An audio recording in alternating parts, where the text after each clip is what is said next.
जिनकी इष्ट भगवती दुर्गा माता हो उनको किस संप्रदाय से दीक्षा लेनी चाहिए? क्या वो निम्बार्क संप्रदाय से दीक्षा ले सकते हैं? नियम तो यही है। हमारे यहाँ 5 संप्रदाय हैं साकार भगवान के।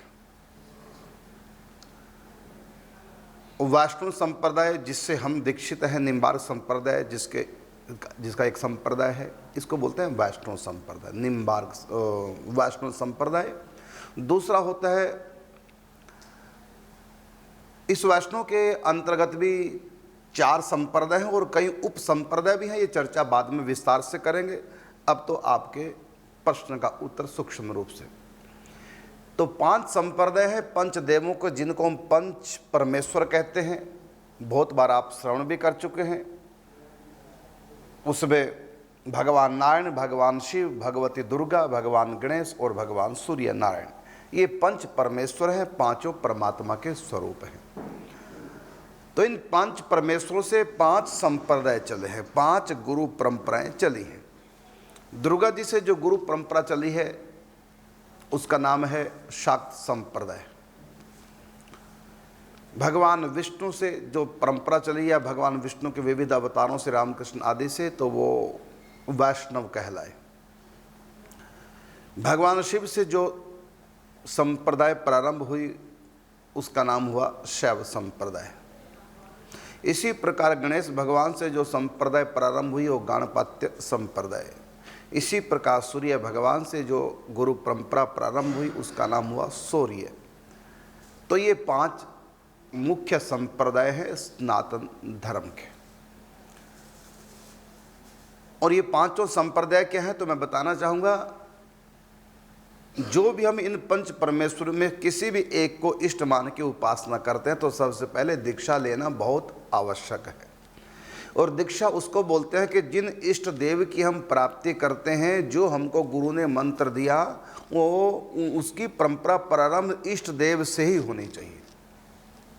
जिसकी हम उपासना करते हैं, जो हमारा इष्ट देव है, हमारी गुरु परंपरा प्रारंभ इष्ट देव से ही होनी चाहिए। जैसे हमारी निम्बार्क परंपरा है, निम्बार्क परंपरा के इष्ट देव राधा माधव हैं। तो ये मंत्र कहाँ से मिला? तो आदि गुरु जहाँ से शुरुआत हुई, तो 24 अवतारों में, भागवत जी के 11 स्कंद में कथा आती है। 24 अवतारों में एक अवतार हैं हंस अवतार।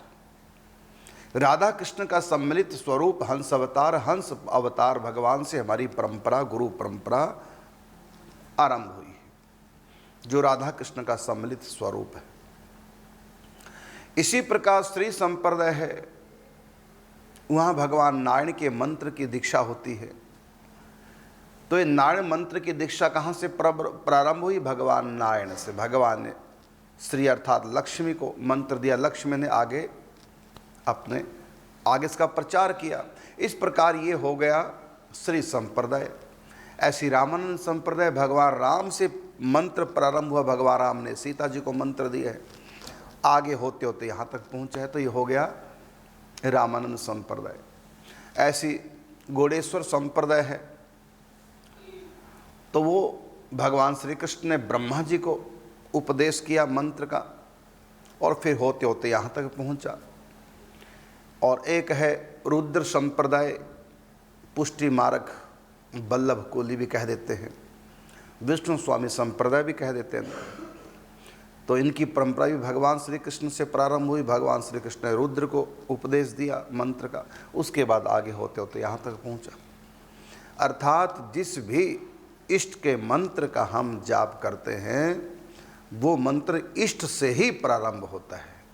इसी का नाम है संप्रदाय, इसी का नाम है गुरु प्रणाली, अनादि गुरु भगवान। ऐसी शैव संप्रदाय से तो आदिनाथ भोलेनाथ आदिनाथ कहलाते हैं। आदिनाथ भोलेनाथ ने दीक्षा दी है। ये शैव संप्रदाय की बात कर रहा हूँ, जबकि इनमें भी कई प्रकार के संप्रदाय हैं। जैसे वैष्णव में 4 संप्रदाय और कई उप संप्रदाय है, लेकिन सिद्धांत 4 ही है। इन चारों के अंतर्भूत सब आ जाते हैं। ऐसे शैव संप्रदाय में भी कई संप्रदाय हैं। उसमें अघोर पंथ है, उसी प्रकार एक शैव में नाथ पंथ है।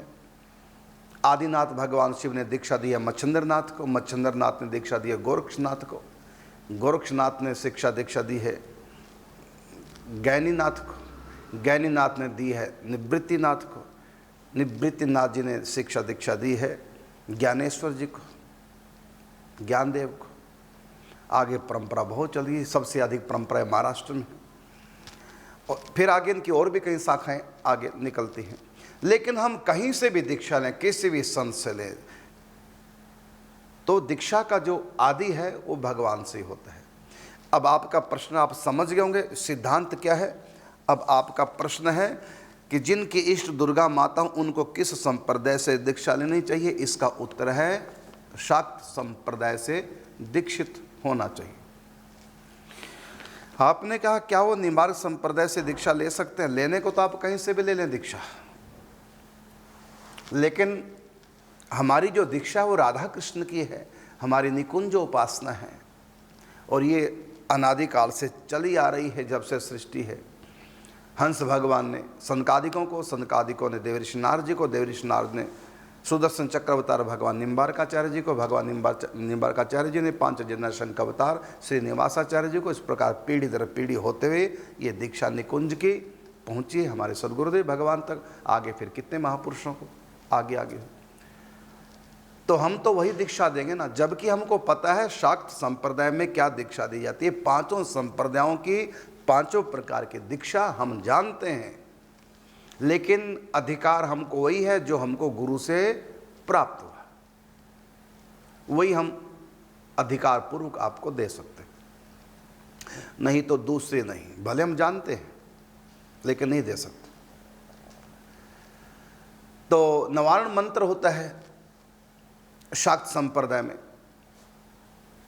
लेकिन हम दे नहीं सकते। यद्यपि आप सब जानते भी होंगे, देवी भागवत पुराण में मंत्र की बड़ी महिमा गाई है और लगभग सभी लोग जानते हैं, लेकिन फिर भी नवारण मंत्र को, भगवती दुर्गा जी का जो नवारण मंत्र है, उस मंत्र को हमको गुरु परंपरा से प्राप्त संतों से ही दीक्षित होना चाहिए।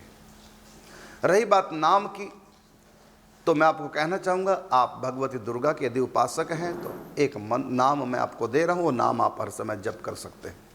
वह है जय माँ दुर्गा शिवा भवानी। जय माँ दुर्गा शिवा भवानी।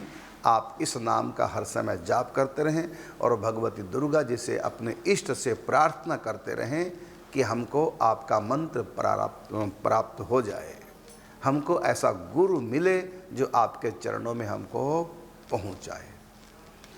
फिर भगवती जी की इच्छा है वो किसी भी संत के माध्यम से आपको मंत्र दिलवा करके और आपका उद्धार कर दे। और चाहे तो जय माँ दुर्गा शिव भवानी ये चलते फिरते उठते बैठते नाम जप कीजिए, इसी नाम से माता रानी प्रसन्न हो जाए।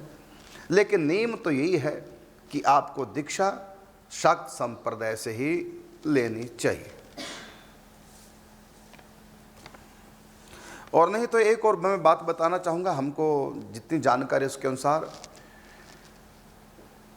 शंकराचार्य जितने हैं आप उनसे भी जा कर के, क्योंकि वो पांचों संप्रदायों के पांचों प्रकार के मंत्र देते हैं। ये भगवान शिव का स्वरूप है। ये गद्दी भगवान शंकराचार्य जी की किसकी गद्दी है? भगवान शिव की। और भगवान शिव जगत गुरु हैं, गुरु तत्व हैं। और जैसा कि हमको जानकारी है कि शंकराचार्य जी के पद पर जो संत हैं, महापुरुष हैं, वो पांचों मंत्रों को आपको दे सकते हैं जिसकी भी आपकी चाह ना हो। वो वैष्णव मंत्र भी देते हैं, वो शाक्त मंत्र भी दे देते हैं, ऐसा उनको आज्ञा है। भगवान शिव की आज्ञा मान लो। तो वहाँ आप जा कर के पहचान बताते हूँ, वो त्रिपुंड लगाते हैं, लाल कपड़े पहनते हैं। जिस संप्रदाय में सन्यासी होते हैं तो वहाँ भी जाकर आप नवारण मंत्र की दीक्षा ले सकते हैं। हमारे यहाँ 4 संप्रदाय हैं, माने 4 शंकराचार्य हैं। इन चारों का आगे अनेक महापुरुष हैं। किसी भी सन्यासी महापुरुष से जो शंकराचार्य जिनके उसमें आते हैं, तो आप वहाँ से भी नवारण मंत्र ले करके आप जप कर सकते हैं।